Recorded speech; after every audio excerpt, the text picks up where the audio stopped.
Hello, Dharma Circle. Swati here, the Embodied Dharma Coach. Let's dive in and talk about shadow work and how Jyotish can support you with your shadow work. Actually, radically shift and help you with your shadow work, make it easier for you to identify what shadow you're working with in this lifetime and how this actually connects directly to your Dharma. Dharma and shadow work go hand in hand, and there's a good reason for that, especially from a Jyotish perspective. Also, this is the last chance to join my Embodied Jyotish Astrology Certificate course. We start October 5th. We still have a couple spots available. I'd love to have you join us. Comment waitlist below for all of the details. This is an opportunity to grow in your embodied awareness and also improve your Jyotish skills for your own path, for your client work, and also to grow your business, to improve the way that you share your gifts and wisdom and have the marketing tools to support you with that. Ask me how to recoup your entire investment through this 9-month course. Yes, it's possible, and I want this for you. So if you want to grow in your Jyotish knowledge and wisdom in an embodied way, to improve your Dharma and to strengthen your Dharmic path, to clarify your gifts and your wisdom, and to strengthen your prosperous Dharmic business, this is the course for you. 9 months, you'll have a certificate, and you can recoup your entire investment through this 9-month course. So comment waitlist below, and I will share the details with you. So let's talk about shadow work, because obviously Jyotish and shadow work go hand in hand. This is also about strengthening your Dharma, your Dharmic path, and understanding what your specific path really is all about. And the brilliance of Jyotish and Vedic astrology is being able to have a map of your body and the path of your soul, past, present, and future. And so if we use the Jyotish chart properly and we integrate this with your body wisdom, then we really have this powerful dynamic integration for clarifying your path, trusting yourself more, building confidence, and also improving prosperity, health, and all the pathways of Dharma. So let's talk about that today as well, because what most people don't understand is that their biggest challenge in this life is also your Dharma. And most people miss this entirely because the challenge that they have to confront in this lifetime, they'll often back off, they'll avoid, they'll resist. And in that process of resisting and avoiding your biggest challenge, you miss out on your greatest success and your greatest soul contentment and nourishment. If you are not willing to lean into, move closer to, work with the biggest challenge of your life, then you will not reap the dharmic benefits and rewards. In this time of Kali Yuga, most people are backing off too soon. They're avoiding the work. They're not confronting the challenge. And as a result, they miss out on their Dharma. And they don't know why they are unfulfilled on this path. And I'll say that this is also an epidemic in Kali Yuga, the soul avoidant behavior. There are so many ways that we avoid the work of our soul. Jyotish is that tool. You can't avoid it. You see it exactly as it is, and then we must take the action in order to get the result or the benefit that we truly desire. So just a reminder that Jyotish is not one of those tools where you just look at the chart and you put it away. No, the chart is active. It's karmic, right? Action. So we use this tool to support us with changing our behavior, changing choice, changing action. This is how we use this tool. This is the proper way to use this tool, not for prediction, not for telling someone what to do or to think, or what's going to happen to them 6 months to year 2 years from now. But we use this as a healing and transformation tool. We use this for enhancing and awakening our own consciousness, the light of our soul, as well as understanding our own body and our own body wisdom. And then we use that to inform change our actions, our choices, and our behavior. And sadly, even yogis currently in this time of Kali Yuga are in soul avoidant patterns. I see it all the time. You want quick fixes. You want a teacher to tell you what to do. You hand your power off to an outer authority, and you're missing the inner wisdom connection. You're missing the truth of your dharmic path, the pathways of Dharma, and how you are supposed to be actively engaging with these pathways in order to enhance and strengthen your soul nourishment and also grow in this wisdom of Dharma that is through the body. Yes, it's through the body, but we have to be active and we have to have the courage and the confidence to show up and change, even when it's hard. I hear from so many yoga students and practitioners, whether they're Ayurvedic practitioners, yogis, or doing asana, even Jyotish, or studying Vedic science, the courage isn't there. Be mindful of that. That is soul avoidant behavior. Your dharmic path requires so much courage, so much commitment, facing the hard things, facing your shadow, your darkness, the illusion. Remember, this is Rahu in your chart. We all have Rahu and Ketu, 7-7 axis. Everybody has Rahu and Ketu in their chart, impacting their soul. So what Rahu and Ketu really express is the shadow, the Maya, the illusion that is causing confusion or doubt or uncertainty, inability to see, quite frankly, the intelligence, the intellect of your soul, which is your moon, by the way. The moon is your intelligence. It is your intuition, your intellect. And we all have Rahu and Ketu impacting us. This is a trauma dynamic. We all have trauma. It's also your greatest shadow, your greatest challenge, your greatest illusion in this body, in this lifetime. But those who succeed, and those who, and my definition of success is both material and spiritual contentment and prosperity. That you, as a householder, you have success, prosperity, nourishment, and abundance on all levels of life, not just one. And if you're a householder, your path is not to run away and hide in a cave and meditate your entire life. You must face the worldly challenges that present themselves and show up, be with the challenge, meet the challenge, work with it. And this whole world, it's a very challenging world. And so how do we create more ease and gentleness on the path while having the courage and the commitment, the willingness to show up even when it's hard? And Jyotish can be that tool to support you in the understanding, the making sense of what often doesn't feel like it makes sense at all. Dharma often doesn't make sense.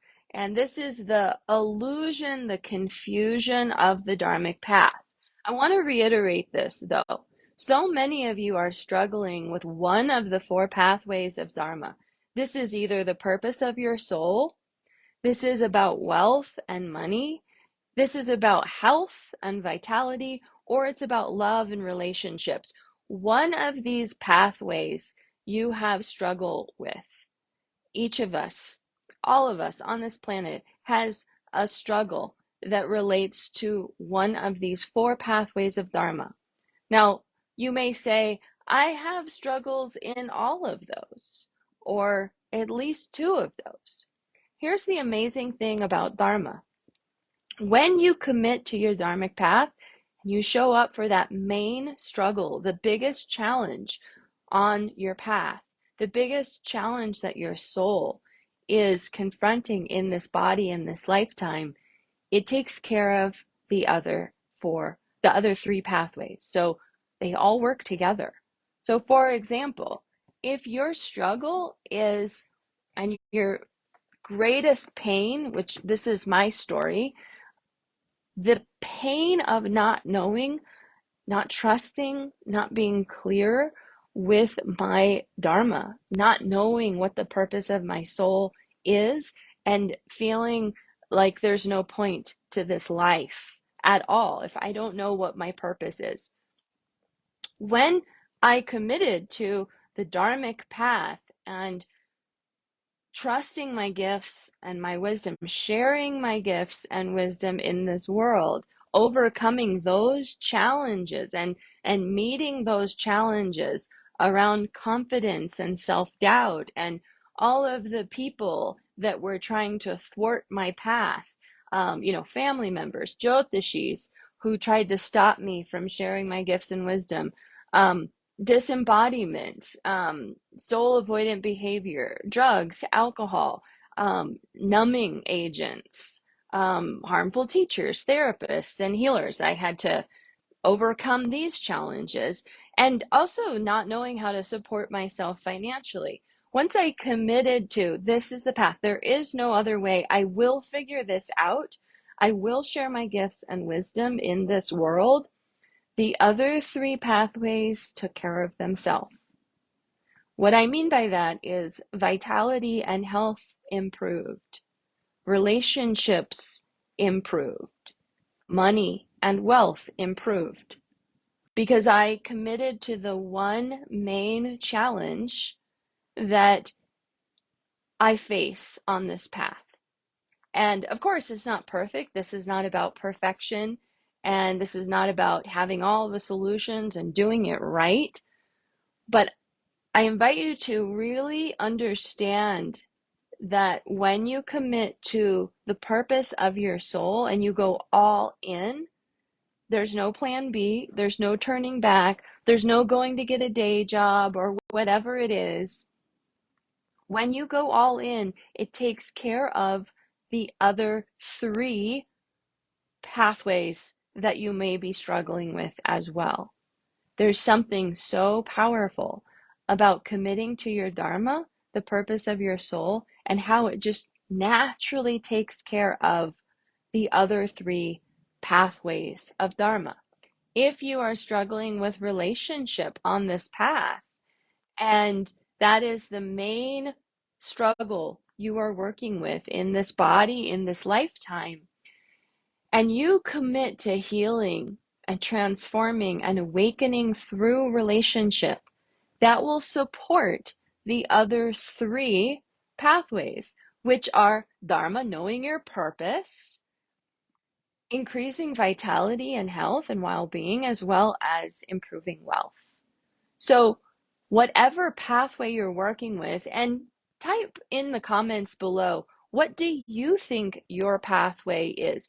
Is it about knowing the purpose of your soul and really trusting that, having confidence with your gifts and wisdom? Or is it challenging relationships and love? Is it about vitality and health and healing your body? Or is this about wealth and money and abundance and prosperity? Remember that when you commit to your pathway and improve and strengthen your dharmic path, then all three of the other paths improve. They strengthen as well. So, share what your pathway is that you believe, because that is where the starting point is with your shadow work. What's the resistance in the way? What's the confusion? What's the struggle? What's the story? And where is this inability to see the truth? And we can look to the Jyotish chart for answers. So if you're struggling with money or health or relationships or your dharmic path, we can see where the struggle is in your Jyotish chart and how to best overcome this. What will support you? What will enhance and encourage more prosperity and abundance on the path? So this is why Dharma solves all your problems. So when we avoid our soul work and we avoid our dharmic path, things actually just get worse.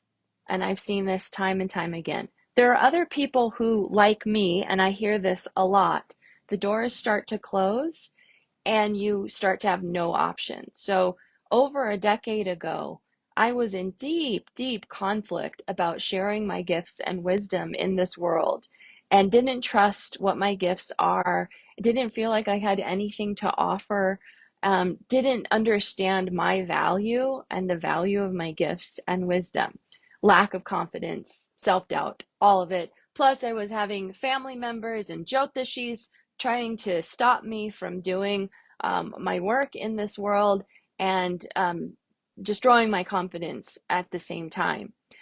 And so that was happening at the same time that I couldn't get any jobs. So, even a job at a coffee shop or, working on a clothing store, no one would hire me. And so what happened is I was backed into a corner and I was forced to start sharing my gifts and wisdom just for survival, just for making money and realizing that I didn't have another choice. I didn't have another option. I hear this a lot from people on the dharmic path who have, on some soul level, already committed. The doors start to close, and you're backed into a corner, and you realize you have no other option. And you have to commit, you have to go all in, and you have to have the confidence. Somehow you find the confidence to move forward and share. And that's a very common. It's not the gentle path, of course. If you have the ability to take the gentle path, which is committing to your path and your purpose and slowly, gently making that commitment and sharing your gifts and wisdom and improving confidence along the way, great. Not all of us had that option. So when you avoid your soul work and your dharmic path, things get worse and worse and worse and worse. So you need to at least be taking those steps and making the commitment to moving forward on your path, sharing your gifts and wisdom, and also understanding what dharmic pathway you're working with. What is the main purpose of your soul work in this lifetime? And what's the shadow in the way of this? And you'll see that with Rahu and Ketu in your Jyotish chart. That is a really good place to look. Just noticing where the shadow is on your intelligence, which is Rahu, and what is the trauma you're working with in this body, in this lifetime, and you'll see that from Ketu. So if you're already doing your dharmic work and you are on your path and you've committed to your shadow work and your trauma work, your ancestral work, and you are committed to your own healing journey, which is required for Dharma, then you'll start to notice that things get easier. They get gentler. And it's not that things are perfect. This is not, let's not go into puritanical ideology here where, Dharma solves everything. Yes, it solves all your problems. It also brings all your problems to the forefront.